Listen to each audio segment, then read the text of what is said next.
Hey, Newport Film. We are very excited to be a part of this. Hey,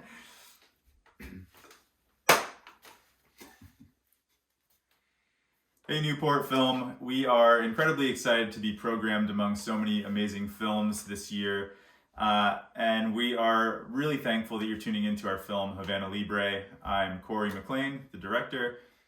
Tyler Dunham, producer. And Seth Brown, I edited and was the DP. And we are here in Maine in this beautiful sunroom at Tyler's house, and we're going to answer some questions about our film and the process of making it. Number one, how did the idea for the film come about? That's a wonderful question, Tyler. Thank you. These are some questions from the audience and the programmers. Yeah. We aren't just feeding these to ourselves. Although we are. So this film came about. I went down to Cuba in 2014, and I met I was lucky enough to meet a few of the surfers just out and about exploring the city. And at the time, I didn't really know anything about the surfing community. But from what they shared with me, it seemed like a really exciting story. It was just the sport that we were really starting to fall in love with in a place that we didn't really expect it to exist. And I ended up coming back to the States and talked with Seth and Tyler, and we sort of discussed that it sounded like all these pieces were coming together to have the components for a film. And then shortly afterwards, the Obama administration basically opened up discussions with Cuba, and Cuba was all over the news, and we put our heads together and decided we needed to go down there and start filming and sort of just see what happens. We went down with the intention of just making a short film, and with our time spent there, it sort of just began to grow into something much bigger that directed us to our feature film. How did you come together as a team? It's good. Okay. We've been friends since we were very little kids, babies in fact, and we've been making things together since then. This project, we hadn't done a project together in a little while, and when Corey brought up this concept of going down to Cuba, it seemed like another potentially dangerous, fun idea. So we were like, okay, how do we make this happen? And I mean, we've learned over the years that we each have skill sets that complement one another, and it turns into a good filmmaking team. And when we went down, we actually brought another friend who we grew up with, also cinematographer Marco Bava. So we had a strong, small unit of people who didn't speak any Spanish and were really gung-ho and excited about telling this short story about these Cuban surfers that we'd only heard very small amounts about and wanted to just learn more. And that was basically where everything began. Yeah. Yeah? Yeah. How did you find the characters that you followed in the film? Yeah. Meeting our characters, Frank and Yaya, they became our two main characters. That all happened really organically. Frank and Yaya both work at the National Aquarium in Cuba, and so I met Yaya first. She brought us to the aquarium, and then in the aquarium I met Frank, and Frank started showing videos of surf right in front of where they worked, which at the time was completely flat and very unassuming. But over the course of filming, we met a ton of really interesting people. We met amazing musicians and artists and skateboarders, and as we were filming, we collected a lot with a bunch of different people and sort of were trying to figure out what the through line was that we were going to end up telling. And in our first trip, it was sort of like a discovery, and we just collected a ton. When we went back, we slowly honed in on what the actual story was going to be. And the more we looked at our footage and the more we chatted with Frank and Yaya, the more we began to hone in on them as our main characters, and seeing this sort of like, there's the greater surf family, but there's also Frank's family, and their two stories, Yaya helping the greater community grow, and Frank sort of championing his family in the sport, they represented what we were seeing all along on the ground in Cuba. And so it was really hard to cut out some people that we really loved and wanted to share their stories, but ultimately we felt like Frank and Yaya gave the best insight into what the surfing scene is about there. Cool. You might have actually just answered our next question. How did you narrow down who you were going to follow? Oh, yeah. But I think that's also That's about right. a good... No, I mean, that was definitely how we narrowed in to that group. But I think also we filmed with more people than you see in the film. Yeah. There are a couple characters who, it happens in every film, they just couldn't...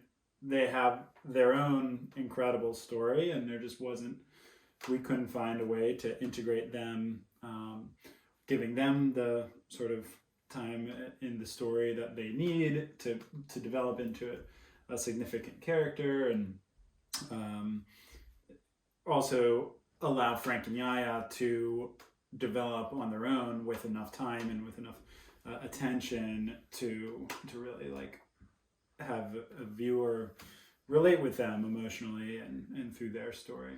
Yeah. I was going to say that the film that you watched was probably the last film that we thought we would be making. We expected to be cutting very different styles of story around the community. And because really the most important thing that we, I guess, learned while being down there for so long was how the community was cohesive with itself and kept going and didn't really need any outside help, and just grew from these very small tidbits of information, and the importance of that, and how boards were passed down from like the surfer who'd been doing it the longest and basically taking on a protege, giving his old board or her old, well, mostly his old boards to the next youngsters, and then Yaya coming in, and how there was only like one girl surfing in Cuba for a long time, but before that there were these other girls, and there was such a rich history that would be so cool to incorporate. So we followed every little thread of it.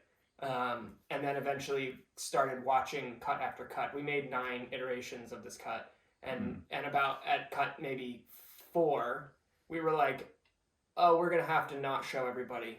Dang it, this has to be something a little bit different. And then eventually it kept being whittled down, and then that's how we got to kind of where we were today. But yeah, I guess like and I didn't see this in any of the questions, but like something people have asked us before is like why, the perspective of Cuban culture and how it's changing through the lens of surfing, like kind of how did that come about? And I think that was the end result of watching all these people go through things, watching Frank, because when we showed up in Cuba, we didn't know that Frank's wife was pregnant, and that suddenly just changed who his character was, because now he's facing these like, do I keep pursuing this thing that is just for my own passion, or do I start looking at how there's a bigger picture, and if I want my child to be able to do it, I have to take these risks, which might inevitably take me away from my family, but I'm doing this for my family, because if I don't do it, they'll never have the chance. So I think there's also, it's not just narrowing down the characters, but narrowing down the subjects that we wanted to cover, because I think we had really grand ambitions, and we ended up cutting a film that was like 3.5 hours long. We were like, I don't see anything that can go. And you're like, I don't think people are going to want to watch a 3.5 hour documentary. But Cuba is such a nuanced place, and everything requires a certain level of explanation, because it is a radically different place than where we're used to.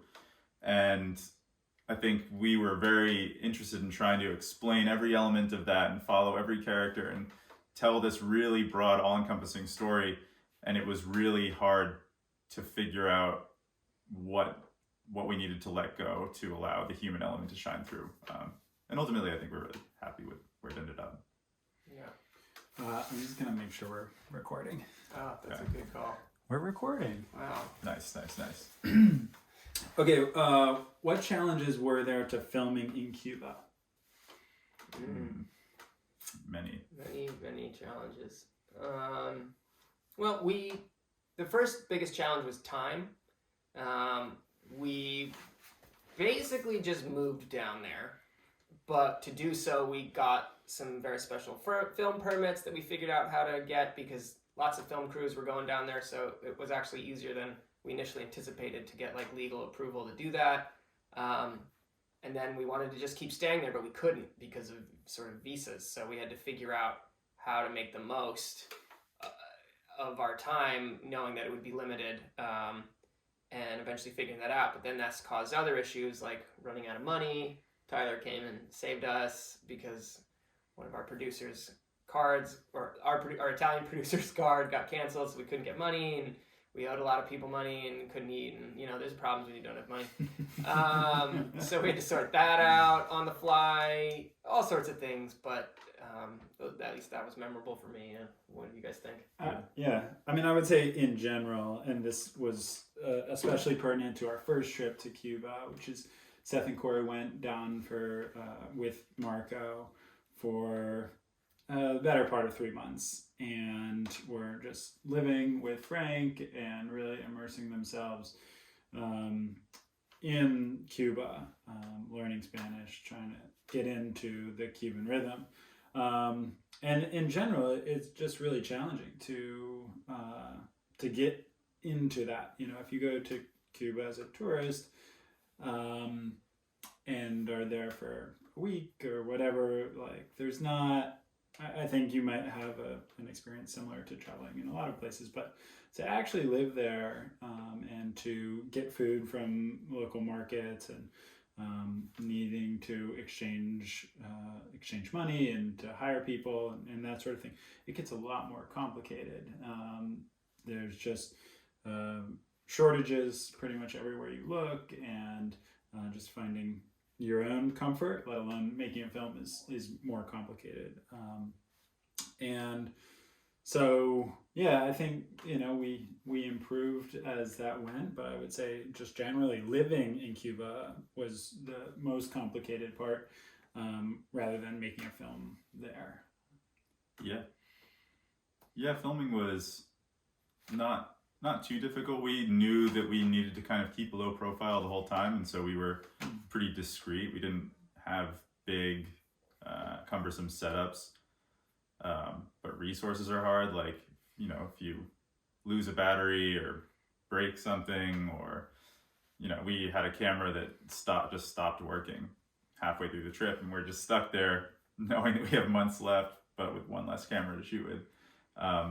So that stuff is, I think that goes along with any remote destination, but yeah, to Tyler's point, living there is just somewhat challenging, especially for what we're accustomed to. Have we been able to share the film in Cuba yet? Iterations of it, which have been interesting. Isn't one of the other questions? I think the next question is, have the film subjects seen the film? Oh yeah, these two can go together. Yeah, because they saw several previous versions of the film, and they were very candid with their feelings about how bad the first versions were. Yes, it took a couple days to figure out what the correct English word was to make sure that we understood exactly what they wanted us to know, and that was that we needed to hire a screenwriter. So we knew that might happen, and we took all of their feedback and reincorporated it into many versions down the line, and eventually got to a place that they were moved and very appreciative and stoked on. We were very aware that we were sort of stepping out of place in making this film in the first place. It's a culture that we went into knowing very little about.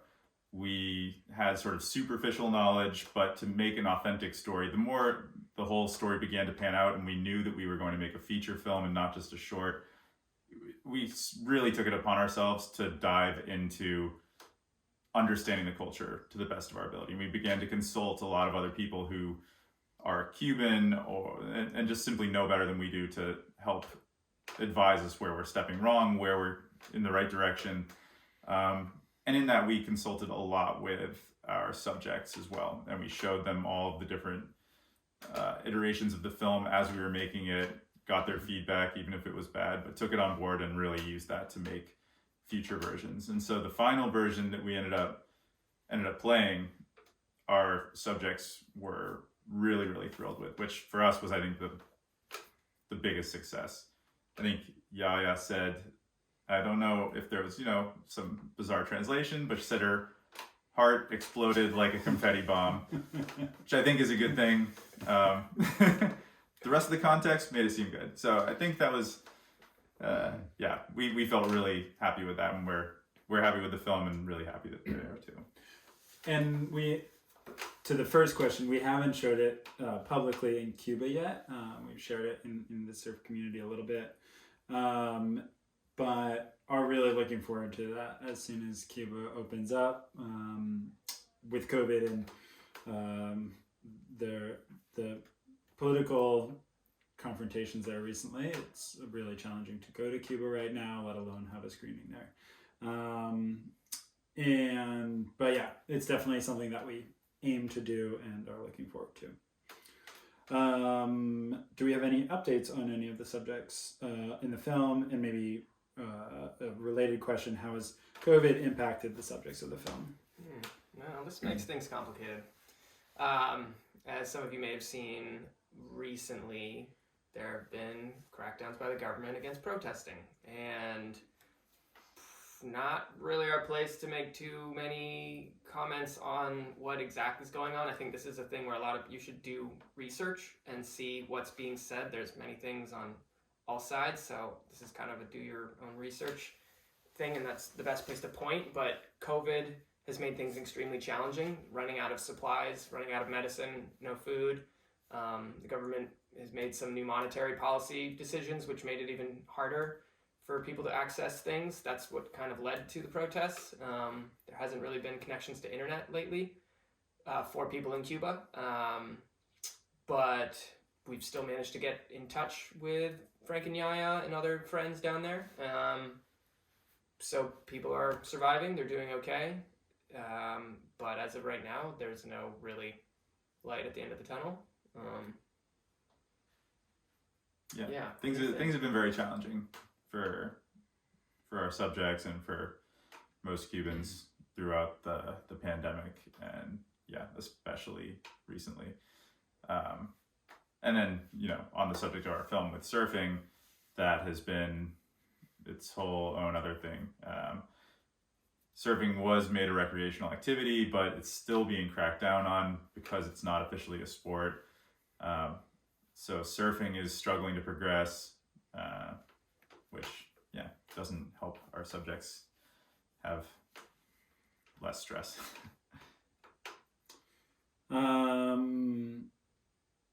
What are our plans for the film, and will it be playing in other festivals? I can probably talk about that. Yeah. Well, we played in a few other festivals already. That it's been a challenging year for any films to come out. Naturally, just with the festivals going virtual, or we are playing in several other film festivals this fall. We play later next week in Dallas, and then in Bend, and then in Port Townsend, and then a few other festivals throughout October. We're also planning, which we're pretty excited about, and also dependent on the state of COVID and everything, a tour of our own, especially we're going to start on the West Coast around our film release, which we don't have an exact date yet, but will be in sort of late November or potentially early December, and do a film tour with that, basically from mostly down the West Coast. And this will be an opportunity to also do a board drive and collect supplies for Cuban surfers when things open back up. So should be a pretty cool time for all. And then in the springtime, we hope to do an East Coast version of the tour, when we can do things outside our thought of it is to make it more of a good party, hang out, get some bands, get people together, talk about surfing. Hopefully things will have changed around the world a little bit by then, but we'll see. You know? Yeah. And hopefully we actually get the film released around the holidays. How can we help spread the word about the film? Yeah, I would say just take interest, tell your friends. Yeah. I think that's really important right now. I think one of the things we saw a lot with the protests was people struggling to figure out what to do to help the Cuban people. And one of the things that Cuban people said over and over again was help amplify their voices. I think that's a big problem for young Cubans, is feeling like you don't have an outlet to actually be heard. And so for us, if we feel like we're giving a voice to a particular group of Cubans, and so any help spreading that and making more people aware of it is huge. But also getting involved with us and just staying up to date with what we're doing. We're going to be running a few initiatives that are going to help Cuban surfing directly. So that stuff will have more information coming out on soon. And the best place will be our website, which is havanalibre.film. We may evolve that. That's a thing we need to discuss now that we're all home together and figure out what exactly our next steps are going to be, considering the restrictions that we're facing. But yeah, I think we're out there on the internet. You can find us. We're on Instagram. A lot of the Cuban surfers are on Instagram, so you can actually talk with them directly. The best way is probably to go through us, and we can connect you with people. Just so that way you're getting to the right, they're just specifically to people. But yeah, I mean, Cuba's going through incredible change right now on a lot of positive levels, and even despite the internet restrictions, there are things that are happening with youth culture that are incredible. Lots and lots of art, sports exploding. A skate documentary just came out by Cuba Skate, one of our buddies who's down there helping. Basically, all the skaters are also surfers, and they all have tattoos. There's like, everybody's part of this huge family all across the island. So if you're helping one of them, you're kind of helping everybody. And that's, I think, how they believe it, and that's kind of what we've learned and subscribed to also. So yeah, thanks for watching. Sorry we couldn't be there in person. It's a bummer it got rained out, but that's all good. Glad you get to watch it online. And we'll be back in your area sometime in the spring.